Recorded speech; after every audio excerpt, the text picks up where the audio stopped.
A very good afternoon to you. This is TV Sapienza on Star Times channel 260. Today is Thursday, the 11th of September 2025. My name is Joe Igbo. In our news headlines this afternoon, the Independent National Electoral Commission, INEC, has called for stiffer penalties against politicians and political parties engaging in early campaigns ahead of the 2027 general elections. The Nigeria Civil Aviation Authority, NCAA, has directed domestic airlines to ground flights whenever there is an unruly passenger on board. The Nigerian Association of Resident Doctors has issued the federal government a fresh 24-hour ultimatum to meet its outstanding demands following the expiration of its earlier 10-day deadline on September 10th. And the Anambra State Governor, Chukwuma Soludo, has visited family members of the victims involved in the shooting incident that occurred at the Onitsha Main Market on Tuesday. Now the details of the news. The Independent National Electoral Commission, INEC, has urged legal reforms and stiffer penalties for politicians and political parties engaging in early campaigns ahead of the 2027 general elections. INEC Chairman Professor Mahmood Yakubu, speaking in Abuja at a roundtable on the challenges of premature campaigns, lamented that the Commission lacks the legal authority to sanction offenders. He expressed concerns that political actors and their proxies have plunged the nation into election mode in clear violation of Section 94, subsection 1 of the Electoral Act 2022, which permits campaigns only 150 days before polls. Despite the law, Professor Yakubu noted that politicians have continued to flood the public space with media adverts, rallies, and billboards for 2027 and upcoming off-cycle elections. He said the forum was convened to rally lawmakers, civil society, regulators, and legal experts to close the loophole. The INEC boss expressed optimism that the National Assembly, currently reviewing the electoral law, would act on recommendations to strengthen compliance. Supporting his position, the chairman of the INEC Electoral Institute Board, Professor Abdullahi Abduzuru, warned that the practice, if unchecked, could distract leaders from governance and erode public trust. The roundtable, attended by political party leaders, the Nigerian Bar Association, the National Broadcasting Commission, NBC, the Advertising Regulatory Council of Nigeria, ACON, civil society and media stakeholders, resolved that sanitizing Nigeria's electoral space requires urgent amendments, stricter enforcement, and stronger civic education. The Nigeria Union of Local Government Employees, NULGE, has appealed to the federal government to intervene on behalf of the local government councils over the non-implementation of local government physical autonomy in some states after Supreme Court ruled in its favor. NULGE President General Aliyu Kankara made the appeal at the end of its National Executive Council or NEC meeting in Abuja. Kankara explained that autonomous local government system would improve service delivery, enhance accountability, and foster community responsiveness and grassroots development. The NULGE President General expressed displeasure over the non-implementation of the new minimum wage for local government workers in some states, while commending state governments that have implemented the minimum wage. NULGE said the recent demolition of its National Secretariat building in Abuja has hampered the delivery of effective service to its members nationwide. The Independent National Electoral Commission, INEC, has uploaded the names of members of the African Democratic Congress, ADC, National Working Committee, or NWC. The updated list on the Commission's website yesterday contains Senator David Mark as the national chairman of the party. The Commission also uploaded the name of former Osun State Governor Rauf Aregbesola as the party's national secretary. The electoral body had earlier stated that the delay in accepting the list sent by the ADC NEC was as a result of non-provision of certain information, including specimen signatures. The Nigeria Civil Aviation Authority, NCAA, has directed domestic airlines to ground flights whenever there is an unruly passenger on board. The Director General of NCAA, Captain Chris Najumo, gave the directive during a meeting with airline operators in Abuja. He was represented by the Director of Consumer Protection and Public Affairs, Michael Achimogu. Najumo said the NCAA has observed a disturbing rise in incidents where passengers harass cabin crew and record altercations to circulate online for negative publicity. He said that henceforth no pilot should fly an aircraft if there is an unruly passenger on board. That passenger must either be removed by security or the matter resolved amicably before the aircraft departs. While acknowledging that passengers deserve quality service for the fares they pay, the NCAA boss stressed that they also carry the responsibility of good conduct. Najumo further reminded passengers that firmness by cabin crew should not be mistaken for rudeness, warning that disobedience to safety instructions, such as refusal to switch off mobile phones, will not be tolerated. The Nigerian Association of Resident Doctors has issued the federal government a fresh 24-hour ultimatum to meet its outstanding demands following the expiration of its earlier 10-day deadline on September 10. The decision followed a 6-hour meeting of the association's National Executive Council held virtually yesterday. The president of NAD, Dr. Tope Oshundara, said the association acknowledged the government's promise to address their concerns, but insisted on immediate action.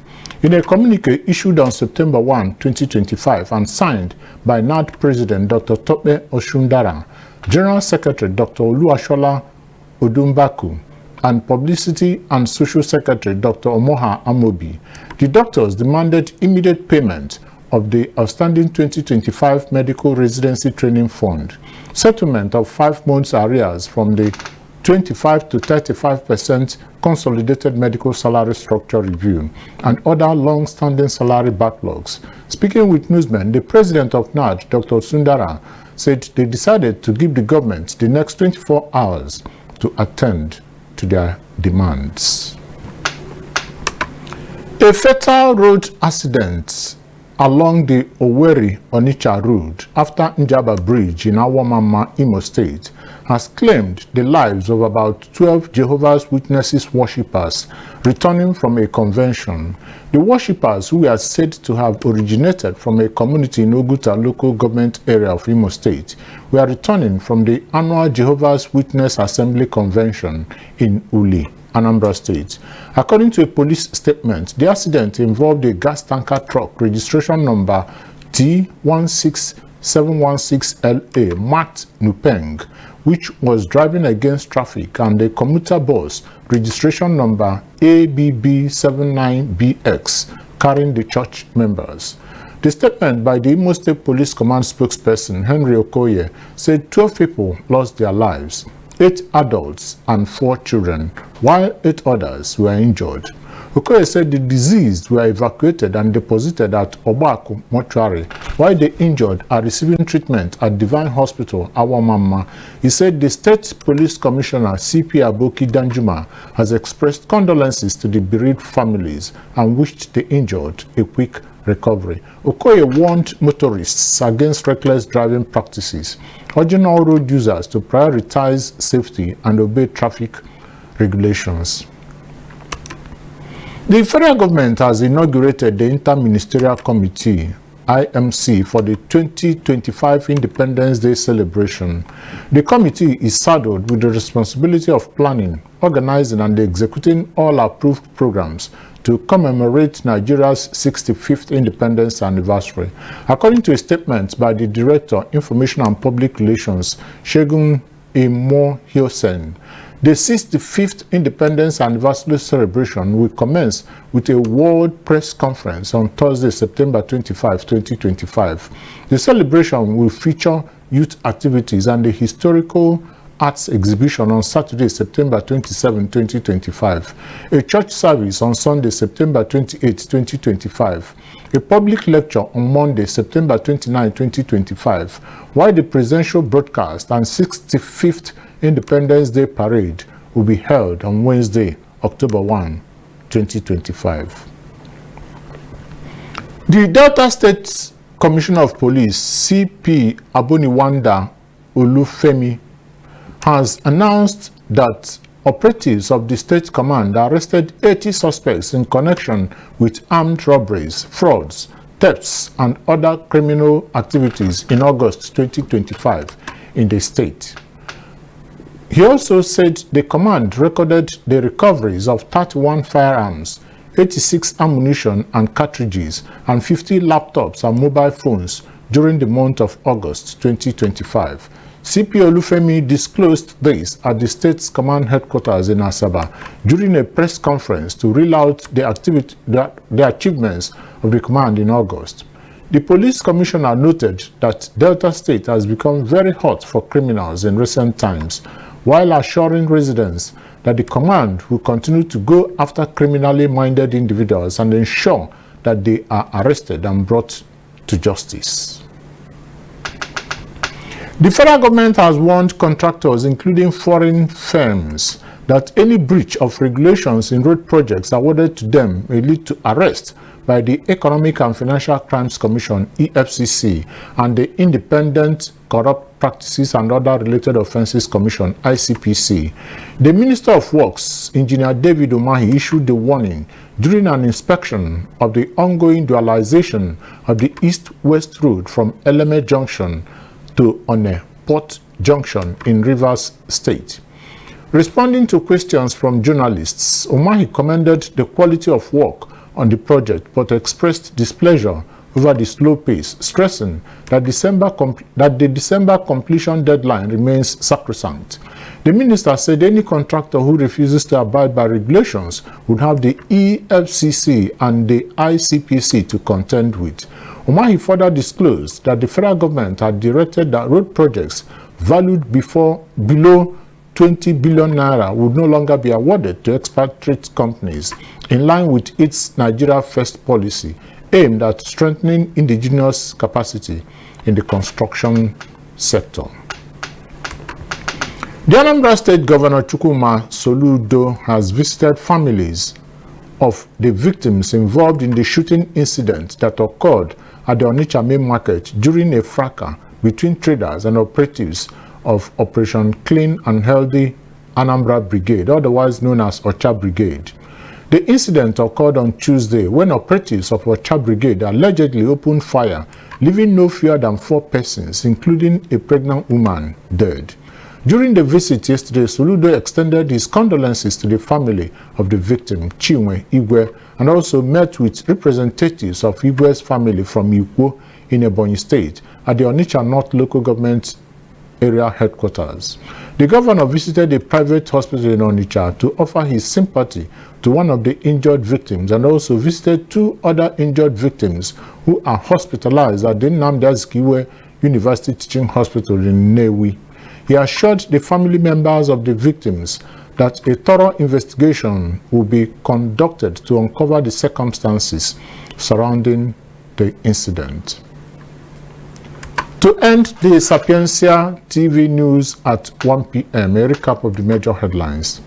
The Independent National Electoral Commission (INEC) has called for stiffer penalties against politicians and political parties engaging in early campaigns ahead of the 2027 general elections.